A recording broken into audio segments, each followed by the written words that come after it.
Has everyone consented to the recording? Yes. I have. Okay, sweet deal. Well, I love how Zoom figured out a year and a half after it already came out. There's just so many Zoom recordings. Only like 5 dozen people lost I've their been jobs. teaching all year long, and do you know how long? I'm so glad that didn't happen. That this just happened, because if there had been times where some of the kids that didn't turn their camera on, and I was like, Delilah, accept the recording.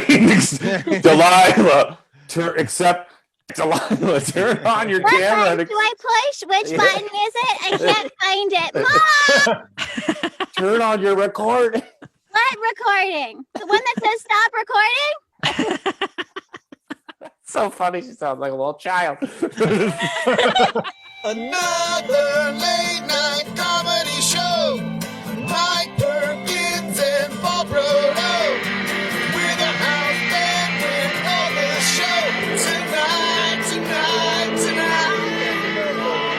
Late night podcast tonight. With Mike Perkins. Ladies and gentlemen, welcome back to another podcast tonight. Woo, Woo! woo. We got a special episode today. With me, as always, is my partner in crime. It's Mr. Paul Brodo. Thank you for tuning in, everybody. It's the best band you ever heard of. It's a show with Adam and Sean. What's up, everybody? This is Sean. Okay, Sean. Jeez Louise. You want to pick it up a little bit? And today is a very, very, very special episode. She's a friend of the show. She's a friend in all of your lives. She's been on Netflix. She's been on Sophia the First, and she's in a brand new show called Big Shot on Disney Plus. Ladies and gentlemen, get the round of applause going. Get it going for Darcy Rose Burns. Yeah. She Yeah, is Sean, here. Sean, Darcy Rose is here. Kick it up a notch, buddy. Yes, Sean, come on. Yeah, I'm just God. trying not to curse. That's all I'm doing.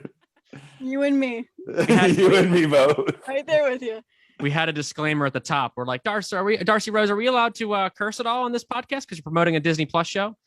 And she held up a sign. So Yes. Held up a sign. I play a Disney princess. I'm not that kind of princess, so I'm gonna try to keep that in check. you do. You're the first Disney princess on the show, which is amazing. That's Which is awesome. We booked Ariel to do a spot, but then she lost her voice. So wow, Yeah. Mike. Wow. I wrote that before the Jesus. show. I thought it was gonna be fun. I know It was you cute. had to. Awesome. So I was like, Darcy Rose, what did you see that? I was like, I started with Darcy. I was like, hey, Darcy Rose. I put it together for you. Perfect. The princess that you play, Yes. what can you tell us? This is very exciting. I have a little daughter. She's 2. What can you tell us more about this? Absolutely. Yeah. I played Princess Amber on Sophia the First. And Sophia was the princess that you want your kid to be. Amber is the kid that your kid actually is. So with Princess Amber, I think the kids kind of learned from her mistakes, which was a really fun, a very fun character, very complex, and just a heck of a lot of fun to do. She had a lot of outfits. How Yeah. long did you do this? This is a cartoon and this is a voiceover thing. How long did you do this for? Yeah, I believe it was about 7 years front to end. Oh my I think. gosh. wow, that Nice. long? Yeah, it was a very long time. Yeah, we. Wow, I we thought it was started like with- recent. No, I mean, yes, that it recently ended, but I had been doing it for a very, very long time. Wow. We started with the movie. It was the Sophia the First movie, which was which was the backdoor pilot. See, I'm saying podcast. I'm in podcast mode today. Yeah. It was the backdoor pilot for the series, and we did this series and many TV specials, and there was a lot of amazing music. I got to sing all my stuff. I actually started it. I know when I started it like a day before I started Desperate Housewives. It went Legend of Korra, Sophia the First, Desperate Housewives, like all in the span of 1 week. So Great- whatever that great was, week, that's great when I week. Great started. week. Yeah, Great week. That's a pretty good week. Great week. This is a weird question, but can you like do her voice? Like, could you say something? Like, could you say a few things? Oh, Adam, what would you like me to say? Okay, nice. Got it. Got a vibe. Got the vibe. Got it right away. I was very intimidated. Oh, good. Well, you should be. That's awesome. You ever prank call people with that voice now? Not with that voice. I do prank call people with voices. I especially during quarantine, a bunch of voices in my head have just become full-fledged people. And I just, loneliness of quarantine. And I would very often like text people just word rambles in the voices, just entire voice memos Of like different people saying things and talking about stuff. Okay, bye. and then I get texts back, and then like actually Tisha Custodio, who plays Mouse in Big Shot, she would text me back and she would just ask this character questions, and so then I have to send her a message back in the voice and answer all these questions. It was odd though. She was in on the joke, but when we went back to filming for Big Shot, the characters didn't leave. So in between takes, I would be doing these voices, which is a little bit disconcerting apparently when you're wearing a mask. Yeah. And then so half of my face is Covered, and I'm starting to talk like this, and everyone is like, "What is wrong with her?" and then Trisha's by my right, they're like, "Oh, is that Orchid? Hey, Orchid, how you doing? Your aura looks good today." And I'm like, "Thank you so much." So strange. Big Shot. That's exciting. Congratulations. Thank Yeah, that's amazing. Fantastic. Yeah. Just released in April on Disney Plus. I released. watched the show. You're hilarious and you're Thank you. awesome on the show. I also have to shout out one of my former students is on the show, right? Damien Alonso. He's on. Oh, Damien! Yeah, I love him. I was very proud of him because he just graduated, so I was really excited for him. He just That's graduated fantastic. this last year, so it's like such a cool thing to have something like this right out the gate. Yeah. Can you tell us about because did you guys start shooting and then the world ended and then you came back around and kept going, or how did this work for you guys? Yeah, so I did. You did. So I show up episode 3. Mm-hmm. And I actually originally went out for the pilot, and they reworked the character and gave her a very cool entrance, which you'll see if you watch 103. So they shot 101 and 102. I think they started in November of 2019. Oh wow. And so then we got shut down sometime in March of 2020. And we didn't come back until I think August or maybe September. Wow. And then we got shut down again and got shut down again. We ended up finishing 2021. Holy moly. Yeah, it was quite we got shut down actually right before the camera started filming for 105. So we showed up to set to shoot 105. We congratulated the director Viet on his wonderful work that he hadn't been able to do yet. And then we all went home for half of the entire year. And wow, weird. Wow. Yeah, it was. And the show shoots in LA? Yeah.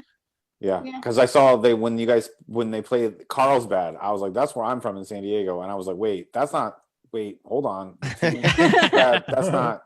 Wait a minute, I was confused for a second there. No, I watched we the shoot show. in LA. There's some location stuff, but we shoot primarily in LA. So can you tell us about the show? It stars John Stamos. It does, which is amazing. Yes, it's great.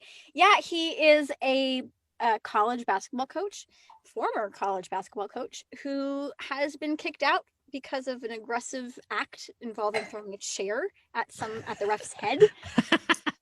And we've all done it. We've all done it. We've all been there. That old thing. That old chair. I throw chairs at Mike said every other week. So, and the only job he can get is as a coach for a girls basketball team at an all girls high school, which for him feels like a demotion. And it's his journey through trying to overcome his demons and learn how to work with teenage girls. And it's about the basketball team and the teachers and the assistant coach, and everyone just kind of living their lives and figuring things out. Yeah, I love it. You specifically play. I play Harper Shapira, right? Who you first meet as a student journalist whose journalistic practices are she's a little shaky on the whole ethics of it, and she becomes a friend of the team, and not so much the team as Mouse in particular. And what else can I say? Well, I'm just airing again. This is going to air after 108, right? And Yeah. a love story. She falls, for Mouse, and Whoa. we see her. Spoiler alert, ladies and gentlemen. Spoilers, everybody. And she, gets to live out her stage dreams in her Scottish play musical that someone wrote, that the teacher wrote, and and It's find 8 episodes. How many episodes is this whole 10 in the show? season. 10. Yeah. Okay, great, awesome. 10 season. Wow. And I think you're hilarious in the show. Genuinely, you. like Awesome. it's such a great role for you. You'll get to be funny and uppity and ridiculous, and then like at the same time, like there is now. I'm so excited to that the character's getting this other stuff. Yeah. Which is just because you've become so likable in this very, very funny way. Thank you. I did not expect that. I did not expect to be likable at all.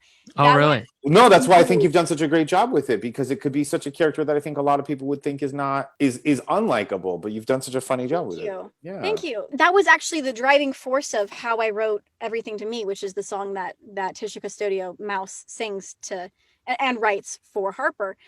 Was I wrote Everything to Me and I pitched it to the show when we were filming episode 103. You wrote the song that's gonna. Yeah. Oh, okay. Yeah. Awesome. Spoilers. So I wrote 5 songs for the show. Which is amazing. That's awesome. Incredible. Thank you. I wrote the I just entire said a bad word.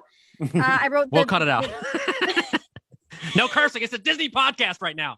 This is a Disney podcast. I'll take it back. You wrote all of those Adam, songs. we have it. Yeah. Thank you for not making me worse. I wrote the Scottish play musical, Beth Macbeth. I wrote all of the music, lyrics and music for that. One song has lyrics by some dude named Bill Shakespeare, whatever. Wrote the overture as well that you hear in sync for that. And then I wrote Everything to Me, which is the song that her character Mouse writes for Harper, which I wrote for her to have written for me. It's a nice little Escher knot there. But Everything to Me was the first song that I wrote and pitched to the show. And I did that. I think I'd only been working on the show for 2 days because, chutzpah. And and at that point, we didn't know what the future for Marper was going to be. Marper, as Damien says. We didn't know what that was going to entail. And this was my way of saying what I think it should be. And I took my shot. And I was big shot. Talking, Took a big shot. A big shot. Took a big shot. I took a big shot. I was talking to Dean Lorey and John Stamos, and we were talking about the future of Mouse and Harper. And Dean said that he thought we should play Ukes together at some point. And so I saw that as the door opening, just a little bit of crack. You were like, Ukes, I got you. Ukes. So I kicked the door open. Well, because that was something that we had. Yeah. Oh no, I was shredding in this the whole interlude. thing. Yeah. Well, that was something that we had been doing to just pass the time, because this was pre-COVID. When we were filming 103, we would just spend lunch in the trailer playing music together. We would bring our ukes and just play music together. And Ron Underwood, the director of 103, was like, oh, okay. And I was like, yeah, music, going, bye, eating lunch in the trailer, bye. So that, I guess, had been noticed, and we were singing in 2-part harmony all the time between takes, and it was being filmed and sent to the writer's room, which we didn't know until afterwards. So I took that as my shot to, write the song that I thought that could be. But I knew, Tisha Custodio's performance of Mouse is just so adorable and so likable. I knew, and at that point, Harper was not, and I didn't think she was going to be. So I knew that there was going to be a question mark of what does she see in Harper? And so that's what I wrote. I wrote Everything to Me is Mouse telling Harper what she sees in Harper, all the things that she sees that no one else sees, and it's little tiny things that Dean Lorey had said it was going to be. A song written by Mouse, it would be 3 lines and only facts. So it's primarily facts, and then some of them kind of undercut. It's you write with your left hand, you drink with your right hand, you hung opera songs I don't recognize or understand. Every Monday at lunch, instead of salad, you eat French fries, and you don't always smile with your eyes. And so just kind of those, kind of trying to show the audience what the side of Harper that Mouse sees that makes her like her. And that's what the song became. And then they ended up making that the climax of the first chapter of the Marper love story, and then asking me to write the other songs from there. So that's amazing. So awesome. Yeah. Get included in this whole other side of you that for our listeners, because they do it, they don't. I mean, you've come on as Darcy Rose the princess. But to be fair, one of the first times I ever saw you, I was like, you have one of the most incredible voices. Oh, You're thank such you. a good singer, and that like you're such a good musician. That's how we first met you. Was Right. Sean and I were playing in the Yoo-Hoo room, and You were helping me stuff plug like that. in my instrument, I think. Yeah, we were Yeah. playing in the Yoo-Hoo room, and I remember we were sitting back there probably playing for like 4 people and like your parents, and then like Yeah, my parents And- were just half of that 4 people. yeah. It was my parents and Amber and Millhouse. Yeah, Yeah. and And then then there that was was just it. some drunk. That was it. And then and I remember you doing it. I was like, this girl's voice is crazy good. Like she's really funny. And then you you. played our show, and you're such a good singer. Like it's so cool to see that they listened to you, and you got Like, this other crazy amazing opportunity to explode the character into something much bigger. And it's insane too. Like I felt like I was capable of doing it, but I don't see the thread how they figured it out, because everything to me was written from Mouse's voice. It's very choppy in places. Like the first time I sent her the song, she said it's great, but the first verse is too good. You're a better writer than Mouse is. So I made it messier. Like I don't know how they went from that to, yeah, do you want to write the Broadway musical thing for the entire show for 109? That you want to write that too? It's like, how? What? You're like, And I I'm kind remember of busy, but no, Yeah, I'll do it. But I mean, maybe if it wasn't for COVID, there could have been a chance for them to like, they took some breaks and were like, decided, because a lot of these Disney things, I've done a lot of Disney things. Everything is so well oiled, and Right, it's very thought through and done and produced and done in a way, on a timely manner and effective. and But then also compartmentalized. you get your team for a few months, and you're like, wait a minute, and then you take a break and you're like, wait, our team actually has a bunch of these other things on it. We might be able to go in these other directions, and this thing could be something totally more than what we originally planned. That could have been a big factor in it. Yeah, there was definitely quite a few rewrites, and that was what I thought as well. But I found out after the fact, because I knew that there was a musical coming when we were shooting 104. Because I remember Dean saying to me, "Oh yeah, I think that Harper might be in the musical," and my brain with the chutzpah went, "I could write it," and then I went, "No, don't, too far. No, they would never ask me to do that. No. I'm too new. I've never written for anyone else before. They never asked me to do that. No, don't. Just leave it alone. Everything to me would be the win. Leave it alone." And then in quarantine, they said, I got a text from Dean, actually on the same group text with me and Tisha that we had sent the video of us singing the song. He said, "Oh yeah, we wrote it into episode 108. And also, hey, Darcy Rose, you want to write all the music for the musical we haven't written yet?" I'm like, Wow. "Oh, okay." But I found out from Tisha after the fact, once it was told to me that I was going to be writing it, that they wanted me to write the musical after I sent in everything to me. She was told by someone that they had already decided that they wanted to ask me to do it. So I don't know how this happened, and I don't know. Everything to me, the episode that Everything to Me is in is now called Everything to Me. That was not the title of the episode, and now it is. So I don't know how any of this happened, but I'm here. I'm happy about it. Amazing. Did you feel a lot of that freedom on set, that you could just kind of come up with ideas like that? Like, I mean, you obviously have the chutzpah and courage to do that, and you're incredible. But do you feel that like they kind of were like, hey, bring your other talents onto this too? Yeah, I think there's like improv and stuff too. Like you said, they were rewriting a lot of episodes. Was there a lot of that? Like, hey, let's let them play. Yeah, there was definitely moments for improv. It's lucky when you're working on a show, a David E. Kelly show, Dean Laurie, like, there's not really much you need to be improvising. It's pretty tightly written, and it's good writing. There's nothing you feel like you need to fix or do anything different, because it's already right there. Mm-hmm. Having said that, if there are ideas that come to you, it's never balked at. Or if it doesn't work, it doesn't work. Like I remember in 105 when I'm crying over the body of one of the other actors when we're rehearsing the play, instead of just crying, why? At one of the times I literally just went over her and I went, why? Just like a full-on rock number. And Viet came to me after, he was like, great. So less. I'm like, oh, okay, cool. All right. But I ended up, me and Kathleen Rose Perkins were improvising in the background.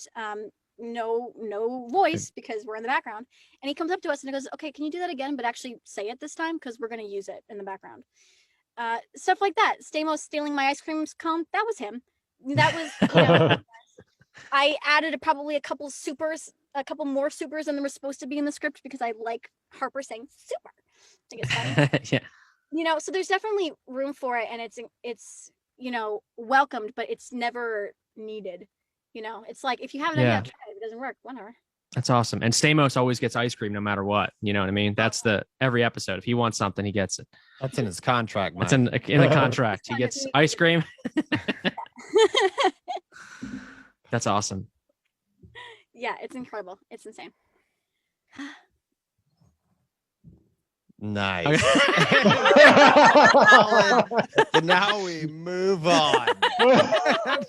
I mean, guys, I could just keep talking about myself for the next 40 minutes. I thought someone else was going to ask a question about Big Shot. That's why. Okay. I wanted. Yeah. So can we I know when someone is a guest on our live show, we'll often have them on our podcast, but you're one of our first kind of like just a guest on the podcast.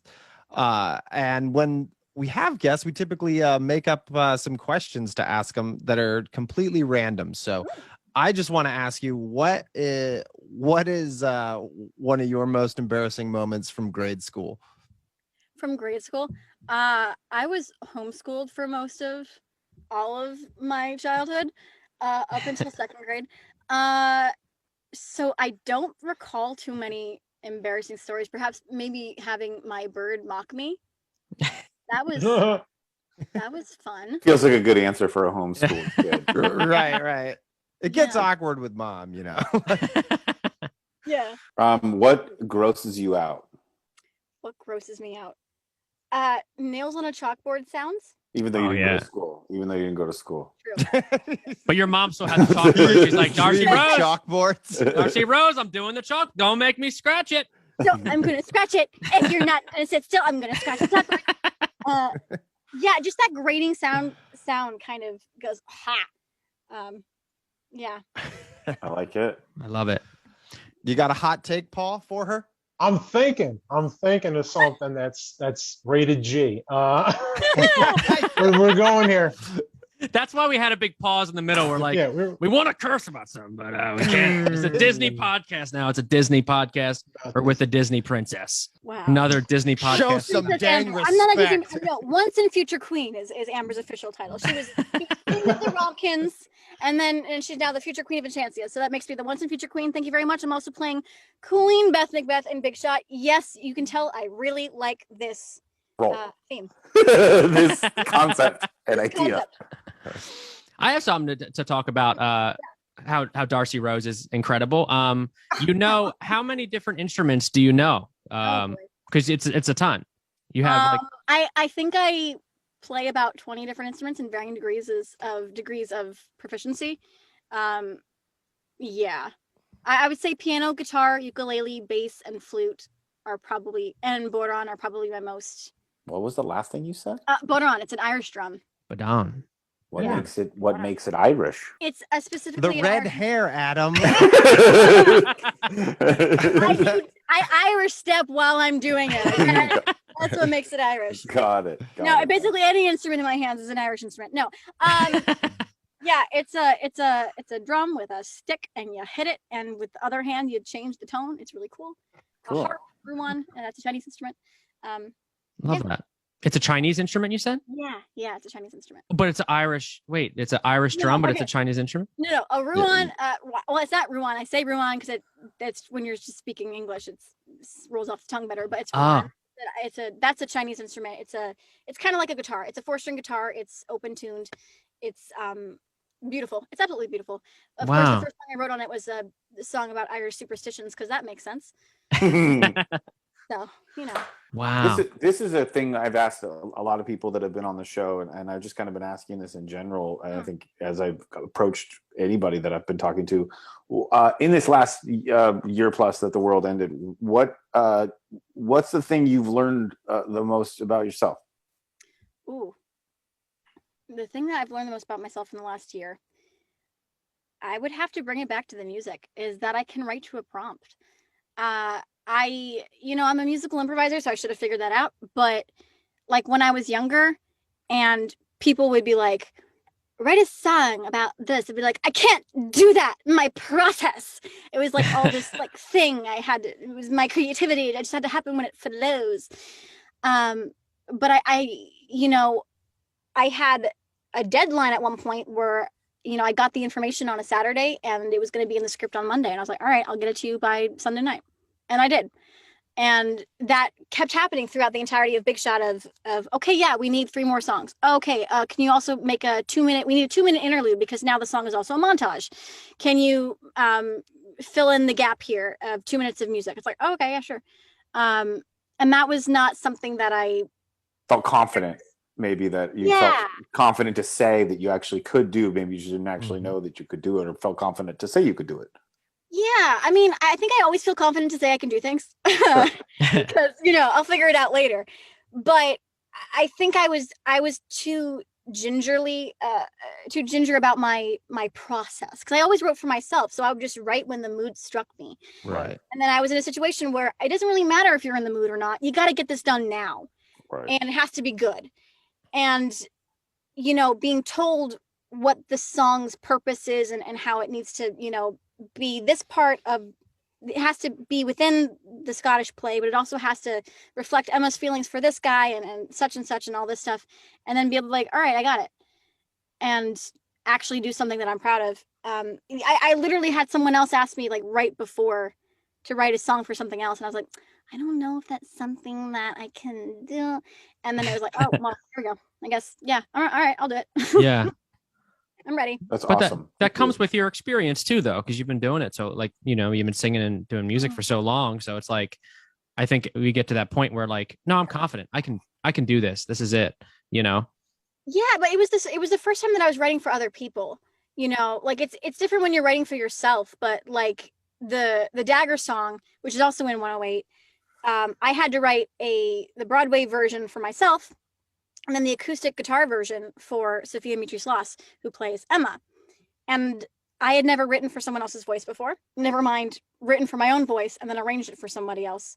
I kind of did the same hand in hand at the same time. And did you do this all at? Did you have to do all this all at home, like a home studio, or did Disney send you to a place? Like, how did that work? Yeah, so I did all of my writing initially was done from home. When we were back into production, I ended up writing the overture I wrote in my trailer because while we were filming everything to me, I was told by Dean Laurie that they were going to use the Witches song I sent them, but that they wanted piano for it because I had made it a 3-person a cappella piece, and he said they wanted music. So, and that was their record session. The Witches record session was fast approaching, so I brought my computer to work, and in between scenes I would write the music in sheet music. I didn't have an instrument with me. I just wrote sheet music for the piano, and then I finished it and I was like, all right, I'm bored, I'll write an overture, and I wrote the overture for the show as well. So that I did on set, but for the most part everything was done at home, with some fine-tuning of the interludes and stuff in the trailer when I was working on it, because I had to put it up on its feet because of COVID. We couldn't like rehearse outside of work. So we would put our masks on and go outside and set up the camera and play it together. Go, oh, yeah, that works. But we did, and I did my demos from home, but we recorded the actual tracks at Eve Nelson's studio. She produced all the tracks. She is incredible. Very often I felt like she was like mentoring me because she would just like walk away for like 2 minutes and be like, all right, this is the button to record. Tell me when you have the take. I'm like, oh, okay. Cool. And yeah, it was incredible. And Don Soler, it was shocking because it's Zoom when no one can be in the room. So I had the Zoom, the iPad on my music stand, and I'm Zooming with the production team while they're listening to what we just recorded, and all of a sudden Don Soler pops up on my screen, and I'm like, "Hi, Don! Oh, hello!" Like, yeah, you should be writing more scores. You're really good at it. I'm like, "Okay, you're amazing, bye." Yeah, I'm gonna get her official title wrong, but she's the VP of Disney ABC Music Television. Period. Something like that. It's wow. Yeah. So. No biggie, just Decent job. Oh, yeah. That's fantastic. That's Anyone else amazing. sweating? No, just me. Okay. Yeah. This is a good one to kind of go with because you've been doing it forever. Paul, give her one here. All right, I got one. What is the most embarrassed you have been during a production? You really like embarrassing stories. We're trying to get it out of you. I will never tell. You're Give too us the good. You're too goods. good, Darcy Rose. You're Give too us the good. goods. When I wrote a song for Disney, that's You're like, we want to know the depraved side of this princess. Funny thing is, like, I plan We want a up dark princess. stories, but then like I just write all of the most embarrassing moments end up in my own songs. So it's like I'm not actually doing myself any favors. Okay, so most embarrassing story on set. I told Eric Braeden what his lines were. Eric Braeden plays Victor Newman on The Young and the Restless. And You I should know was your lines, Eric. four or Know your five. lines. Yeah, I was like 4 or 5, and he was doing a scene, and he paused, and I fed him his line, and he said, "Oh yes, I know, dear. I'm just acting." All right, cool. very sweet though. You're like 4 or 5. Yeah, that's endearing. Yeah, see, it's endearing until I wish you did this like a month ago. Yeah. You'd give John Stamos his lines. That'd been awesome. Thanks a lot. I did Cold Case, and there was it said verbatim on it, and I was really young. I think I was 7 or 8. I didn't know what it meant. I said, "What's verbatim?" It's word for word. You have to do the script exactly as written, because Cold Case, if you've seen the show, is they cut back and forth between time all the time, so it has to be word for word so that they can get those things right. So my mom explained that to me, and I went, "Word for word? I can't do that. I work with Eric Braeden." I said it very so, that's fun. What else embarrassing stories? I fell on set once, and it was off camera. And the worst part was I was mad at the other people for wanting to check to see if I was okay.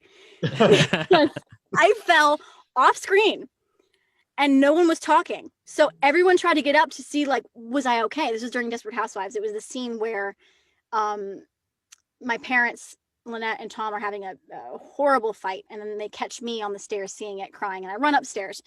So I was still there doing all that, even though I wasn't on camera. Instead of running upstairs and then running up the stairs for them as well, just so they had something to react to, except there was a rug and I just hit it wrong. I slipped, I fell. Everyone tried to get up to see if I was okay. And I gestured to them, like, "Don't move." And I turned around to look, and I was like, "They can salvage it," because I was off camera. And then both of them popped down, like, underneath where the camera was so they could see me, and they go, "Are you okay?" And I'm like, "I'm fine." And I was like, so annoyed that they cared about me. I was like, I'm "God." fine. I'm just keeping quiet because the take is still going, you freaking idiots. Yeah, why'd you ruin the take? You start reading their lines to them. You're like, "Get back in the scene." Take it from the crying when you called her a bitch. Come on, back to that. Yeah, I was, Nice. This is a good one for us to cap off here. You've been doing this for a very long time. You've been acting since you were very young. Yeah. Well, 9 months old. very, very young. Yeah. And so you've lived in LA for your whole life and all of that stuff. We just did our last episode was a little bit more serious than it normally are, but it was a lot of like advice on being an actor for a long time and being a performer for a long time. And you've done a lot of different types of performing, from singing and improv and all of that stuff. If you were to give a person who was like moving to LA when they're 18, 19, 20 years old, like one piece of advice, what would you say? One piece of advice for someone just moving to LA. I would say take Fountain, first off. That's good. Yeah, it's the best kept secret in Hollywood. I'll go back a little bit, actually, to some advice that my mom would talk about. I remember she talked about someone that she went to school with, that when he went to New York, he didn't have headshots and he didn't know what type he was, because where he came from, he was a leading man, but he was really more of a character actor. But he didn't know that going into the bigger market. So I guess make sure you have headshots, know what your type is, but you know, it's a business, and I think a lot of people think they can do it on their own, and that's not always the case. And so, you know, accept help when people ask, do you want help to run lines? Do you need a ride to the audition? You know, don't be afraid to say yes to those things, and to be trained. You know, you don't just open your mouth and stuff comes out. It takes, well, you do, but that's when you know what you're doing. It takes work. It takes training and dedication, and always training. Like, you never stop training. You're always taking, you know, classes. You're always taking dialect classes. I was just calling Mike the other day. I had a dialect class, and he was like, okay, so here's how you do it. We were talking. She knew that East Coast Jersey kind of New York accent. So it's like, let me tell you a little few things about, you know. Hey, I gotta talk to the Jersey hyena, Mr. Mike Perkins. But my favorite part was every single time he was explaining how to do something, he'd catch himself doing it and then giggle like that. Yeah, Giggle. You go, say you know a lot, you know? So you know. And, yeah, keep trying and be kind. You know, like the people that you're opposite to in an audition room are not your enemies. They are not your competition. If they get the role and you don't, it's because you're not right for it. Like, it's as simple as that. And it might be that you're not ready for that role. It might be that you're just the wrong type and they weren't. But the people that you're going to see all the time and that are going to get roles over you, it's much more enjoyable when they're your friends, because then you get to call them up and be like, you got it. I'm so happy. That's so cool. I can't wait to see it, as opposed to she got it. What's her face? It's not as fun. Yeah. You know? That's such good advice. It really is.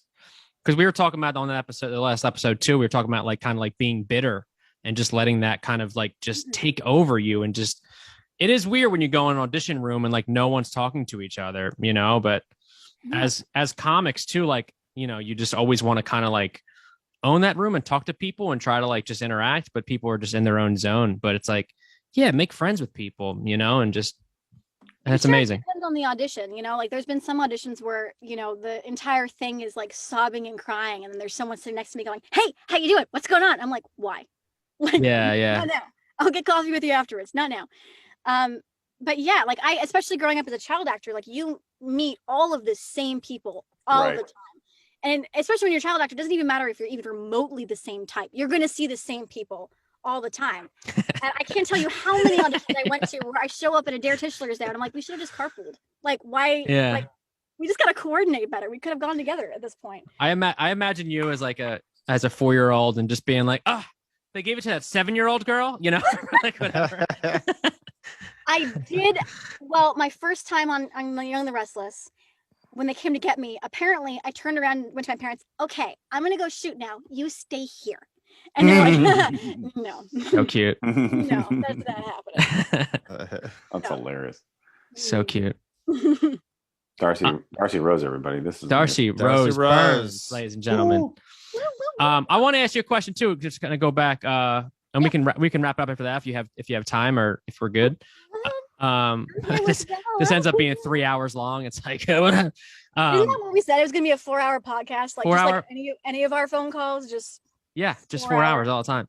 Yeah. Actually, that was fun over quarantine, because we would go on like a rabbit hole of just like voices, where you would do like a voice and we would just be like an hour of doing, like, it was an hour-long bit, you know? Yeah.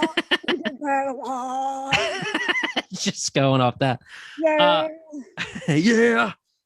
And then me just making everything East Coast is really whatever my accent and voiceover is. But being in, we touched on it a little bit, because you said that her name was Eve. It was kind of like a mentor to you in the studio. And since you've been in the business for so long, have you had a lot of mentors? Like, have you learned a lot from different people? Like, Gosh, yes. do you credit like a lot of that? Like, I don't know, how many mentors do you think you've had, or just your experiences with it? Probably over 100. I think every single person that I've worked with has at one point or another either actively taken me under their wing or just taught me just by them doing what they're doing. You know, Felicity Huffman did that. Jeannie Cooper gave me a piece of advice that stuck with me for, you know, my entire life, which was never wear shoes that are uncomfortable. Nice.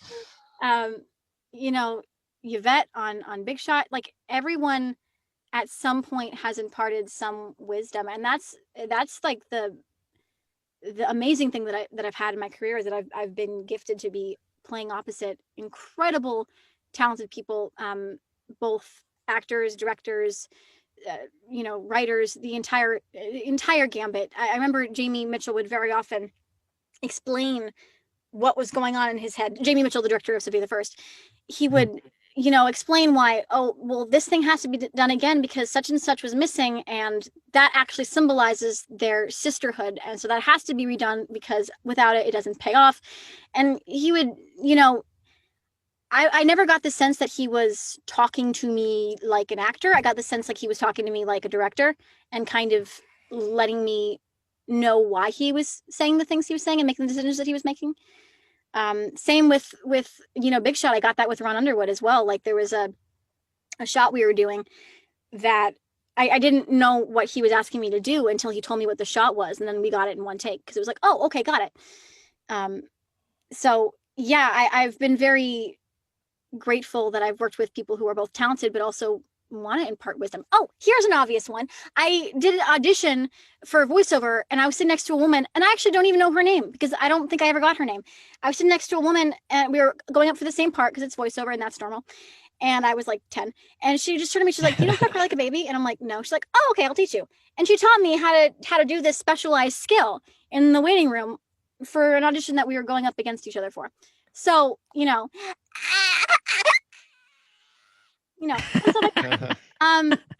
so yeah, I've been pretty grateful like that, and I know I got it right because a couple of ladies in the waiting room started lactating. So yeah. That's awesome. I love not that. for them, but it was great for me. Yeah. That's so great. What a gem. What a Well, gem. you got- Well, if Darcy- you're in the same room as Darcy Rose, you're going to need a new shirt. Just so you know. Oh goodness. We saved it for the end, Darcy Rose. We Saved saved it it to for the the end. We did our best. We did the best we could. So well. We did the best we could. Well, I I hope gave us- That everybody was at good. home- That was a clean. That Yeah. was like a motherhood Yeah. kind of like, you know, that wasn't. That Yeah. one passes the censor. Okay. Yeah, we're good. We're still a Disney podcast. Another Disney podcast Yeah, tonight. it's very milk and cookies, and the Yeah. milk just happens to come from the other ladies in the waiting room. Oh man. Any parting words for Darcy Rose? Guys, any parting words? Thank you for coming on the I- show. Thank you. Thank you so much. And as you said, kind of just in the mentor section and everything else, and just kind of having that positive attitude and becoming friends with everybody. Thank you for always being like a bright light in comedy. I know when we met, like Adam and Sean just said, they met you during the Burbank Festival. You're just always so sweet. I forgot a mentor. Who's that? Mike Perkins. Mike I'm a Perkins. mentor. The Jersey hyena himself. Yes. He strikes again. Yes, I met Mike after my first ever comedy show, period. I hadn't done any open mics or anything. And I got off stage, and he then coached me on how to better yas. Oh yeah. I said, That's the guy you go to for that. Yes, 'cause clearly- Totally. Mike Perkins is who I go to teach me how to yas. Yes, and you do the extra turn. It's all about the extra turn. Yeah. He was like, you have to really get the angles on the arm. Like, you really got it when you step, you got to up and then down. Yeah. Yeah, it's all about the snap. Well, thank you. I'm a mentor now, guys. Yes. Darcy I love Rose, it. I will say this to you, Darcy Rose. I'm on a dad kick because I'm a dad. I do a lot of Hey. dad jokes these days. Not my dad jokes are inappropriate and dumb, but they are. Don't you say them right now. Don't you say I them. can't say them, but I will say this, and I truly mean this. You are such a lovely human being that I'm sure many little girls look up to you, and I would hope one day if my kid is half as talented as you are, I've done something incredible. So you are something special, girl. So keep it up. Yeah, Adam's just trying to keep his daughter off the pole. This is a Disney podcast now. It's a Disney podcast. This is a The Disney. kind of dad jokes. That's the kind of dad jokes that we do here. See, my brain is firing like 7 jokes a second, and I know. they're all getting put in the trash right now. No, I haven't looked up pole dancing classes. Shut up. No, I have not done that. It's Not for a done role. that. It's for a role. It's for a role. It's for For exercise. It's for exercise. It's muscle building. It's core strength. For my glutes. Core strength. It's core strength stuff. No, I did get into belly dancer in quarantine. That was my new quarantine hobby. Belly Wow. dancing alone? Yeah. Awesome. we all do it, Adam. Yeah. We all do I it. literally had to like look and my brain went somewhere else. I like checked out of this room and I like put myself alone in a room belly dancing. I was like, I don't like I that. feel like someone's watching me with Adam. I don't like the way I look belly dancing alone. Yeah.